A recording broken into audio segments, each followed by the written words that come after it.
Testing, testing, 1, 2, 3, 4, 5. Testing, testing, 1, 2, 3, 4, 5. Testing, testing. CieloDrive.com Audio Archives.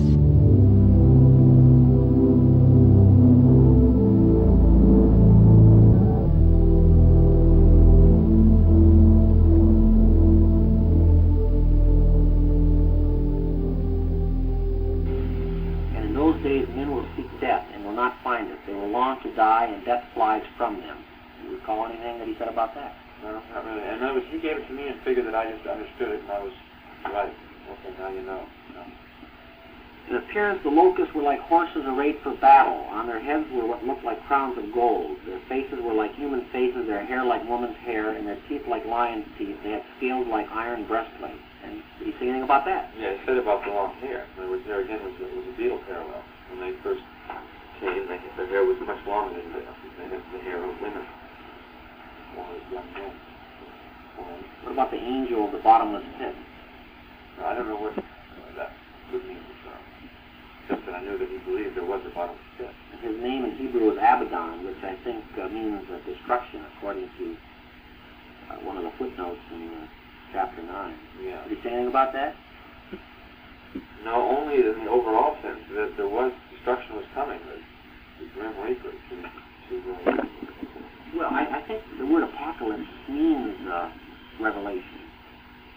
Yeah, well, I'm not sure. I'm not that much up on the language, on the definitions there. I don't know if Charlie was either. He felt that chapter 9 was revealing what was going to happen in the future, and what was going to happen in the future was going to be destruction and war. Is that what he believed? Well, don't forget, he didn't believe in destruction either. No, this wouldn't be destruction to him. It was helter-skelter. He wouldn't be affected by it too much because he'd be out in the desert. He believed this was happening now. He believed this was now, not in the future, really. This was going to begin now, and it's time to choose sides and to get out of here. And here's the picture.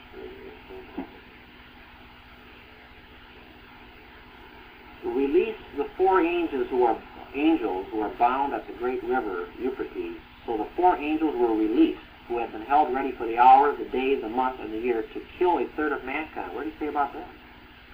Here again, I'm sure he meant that he would believe that a third of mankind would die. Not what he would believe now, because I'm asking you if you recall what he said about this. No, I don't specifically remember him pulling out that phrase.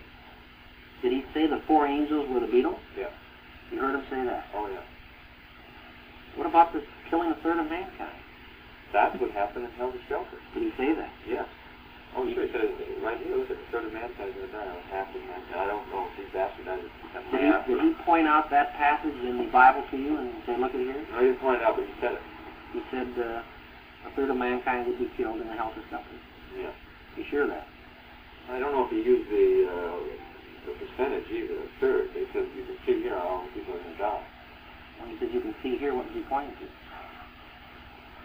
No, I was reading it. You were reading Revelation then? Yeah, right. And he pointed out a certain... He was quoting it to me while I was reading it. He says, you see where it says about the four guys, and you see where it says about the destruction. In other words, he was interpreting for me while I was reading. So I was sort of caught between reading and his interpretations were following him. Wasn't no jumble. So he interpreted the third of mankind being killed as being a reference to the revolution between the blacks and the whites, and so a third of the white man would be killed? Yes. Possibly even the entire race. Did he ever talk about that? Yeah, that was white man's karma turning. That all of them would be killed?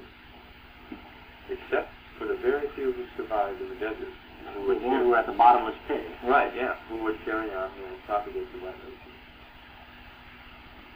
Talks here, the riders wore breastplates, the color of fire, and of sapphire and of sulfur, and the heads of the horses are like lions' heads, and fire and smoke and sulfur issue from their mouth. What do you say about that? I can't really pin it down. He spoke often of the motorcycles and so on, and the screaming over the desert at night and so on, riding fast and hard and so on. But he spoke that he wanted to do this? Oh, yeah. He was accumulating desert vehicles. Talks about 3 plagues. By these 3 plagues, a third of mankind was killed by the fire and smoke and sulfur issuing from their mouth. Can you say what Revelation 9 meant by that? There again, he refers to that as the Beatles coming from their mouths. Their words. Their words would incite us to begin this, to impart this knowledge so that all begins. He said then that the black-white revolution was going to be incited by the Beatles? Oh, no. He just said that they already knew, and so they were telling people. There it comes. In other words, the Beatles are acting as spokesmen. They were speaking to Charlie. The Beatles were speaking to Charlie, letting him know from across the ocean, this is what's going to go down. Did he say that? Oh, yeah. He believed firmly that someday he would be together with the Beatles. He would meet them, or however. I even think he sent a telegram or something called. Now, that I'm not sure. Did he say he did? It seems to me that Dean told me once that he was sending a telegram to the Beatles. I heard that some of the girls sent a letter to the Beatles inviting them to come out to the desert and live with them. Did you hear anything about that? Yeah, it seems to me that I vaguely remember somewhere. I got it in the back of my head. But I can't pin down the specific somewhere. The last paragraph in the chapter says, the rest of mankind who were not killed by these plagues did not repent of the works of their hands, nor give up worshiping demons and idols of gold and silver and bronze and stone and wood, which cannot either see or hear or walk, nor did they repent of their murders or their sorceries or their immorality or their theft. What did he say about that? We never got into that, or at least I don't.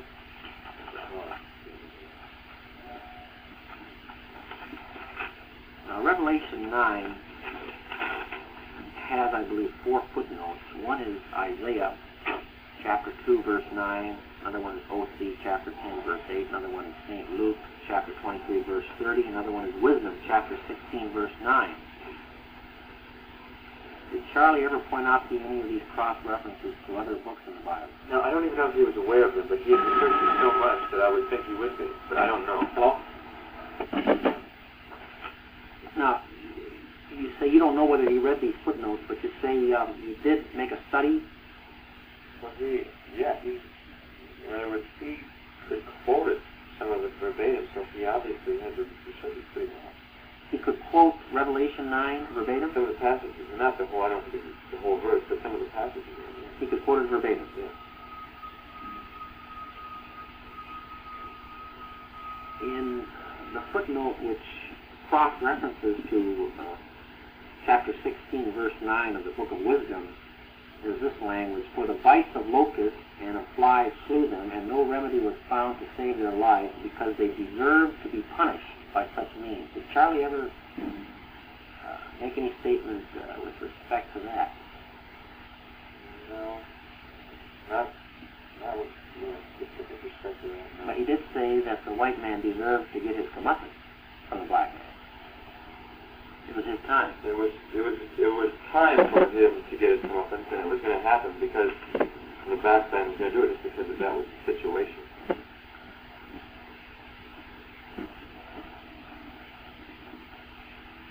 Of course, we can go on. Karma was going to turn, and just happened that black man was just determined. Could have been some other race too, had it been at a different time or a different place. But Charlie did speak very contemptuously of the white establishment and all their silver and gold and things like that. Is that correct? Yeah, he believed they were wrong. They were fools. It's a popular philosophy. Did Charlie ever call himself by any name other than Charlie Manson?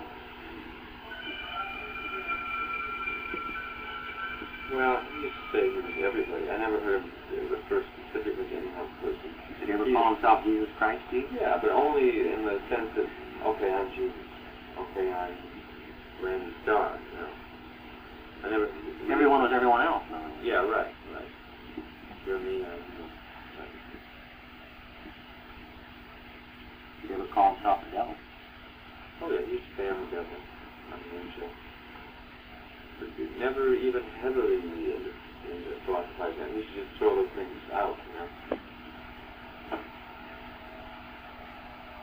I'm the devil, but,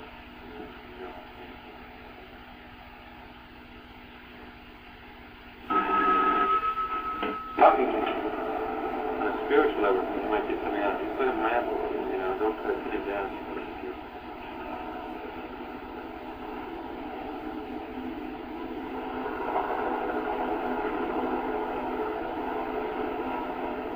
Charlie wanted to be a recording artist, right? Yeah, not so much to make money, but as a means of getting his word out to the public. That's how he could do it.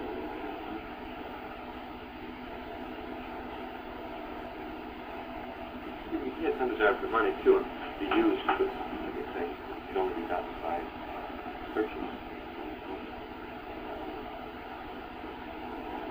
I could actually might control that myself, you know? Is it on there? Play. In your 100 or so conversations with Charlie, I'm sure that you discussed quite a few other things about life, death, the hereafter, etc., etc. Why don't you just talk freely about what Charlie said, over and above what we've already discussed?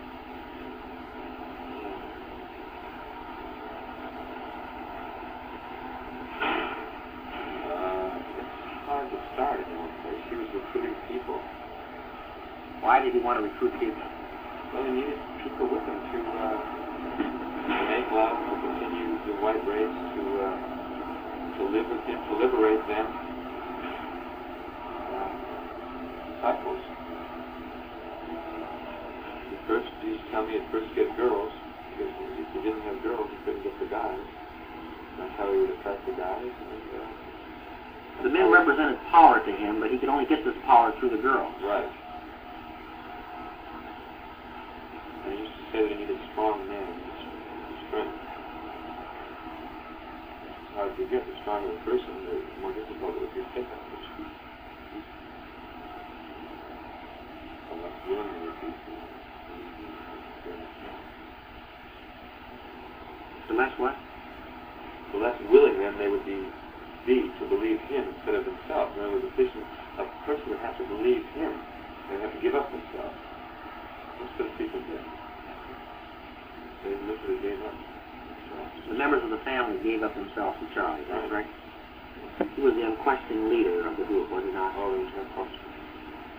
Did Watson, you knew Tex Watson? Yeah. Did Watson ever try to usurp any authority from Charlie? Never. Not that I know. Watson was subservient to Charlie. Yes. He would do whatever Charlie told him to do. The only person I ever met that... Watson would do anything Charlie told him to do. Oh, yeah, sure. Oh, they all would. The whole family? Yes.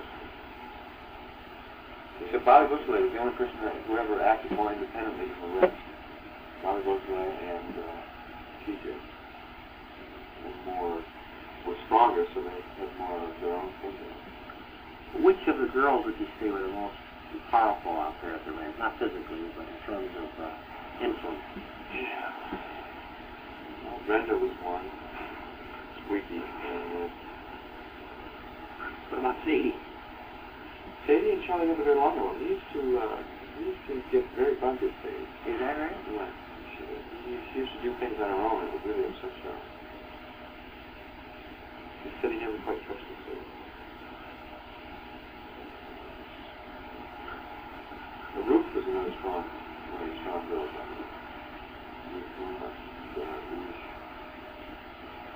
What girl would you say Charlie was closest to out there, emotionally? It's so hard to say. What about Mary Bruner? Yeah, a lot of days was good at guessing if she was on the first, but I couldn't make that judgment because Charlie would always, whenever I saw him, would always be most involved and most attached to the newest girl there. She'd be like the stage of being broken in. He would spend and devote most of his time to that one girl when it came to girls. Kind of indoctrinating her to his way of life. Exactly. Did you ever hear Charlie say that he had a child by a Pensacola girl in 1967? No. I just don't too much about the past. What were Charlie's plans for the future other than to go to the desert? That was it. Go to the desert, go underground,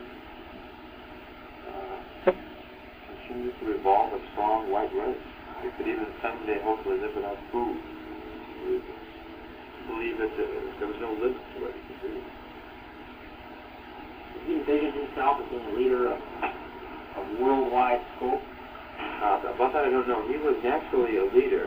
It was just a way of life for him. I don't think he ever even cast the image. It just was. It existed. It was the way of life. It's like a real leader doesn't think about being a leader. He just is. He just is. Yeah, and that's the way it was. There was never any question.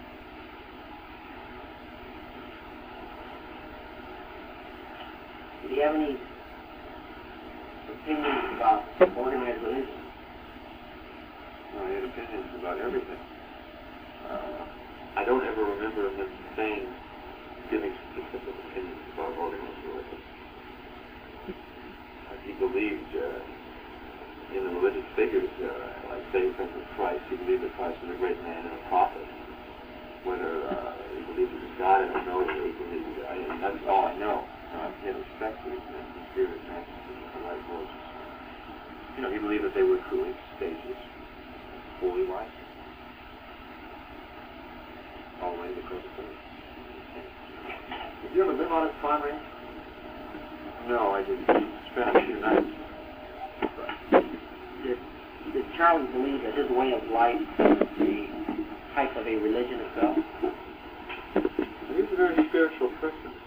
I just believe that life was a religion. What is religion? What is the definition of religion? I've never looked it up. I really don't know myself. Yeah. I guess it's getting a good word from someone, either a tree or an apple or Solomon or Jesus or what was the question? with the belief in the supernatural. Well, the belief in a higher being. He believed that there definitely was. The term has been bastardized to include any dedication to any way of life or any principle, like you exercise religiously or something like that. Right. Well, he did believe in it, and he believed in people who would follow would pursue such a thing. He would give them special attention. He had a respect, feel for that. It even goes to when he had a great feel for the people out of the thing of the world out there in Shasta. You know, that Fountain of the World. Fountain of the World, yeah. About a mile and a half from Spawn. Yeah, he spent a lot of time over there. In fact, I think he did this one. Spawn. But anything like that would appeal to Charlie. Well, when he went up to Barker Ranch, I think he told Katie to take the rest of the family down to the Fountain of the World. See if they could live there. Yeah, they knew they had friends there. They afforded them refuge at times.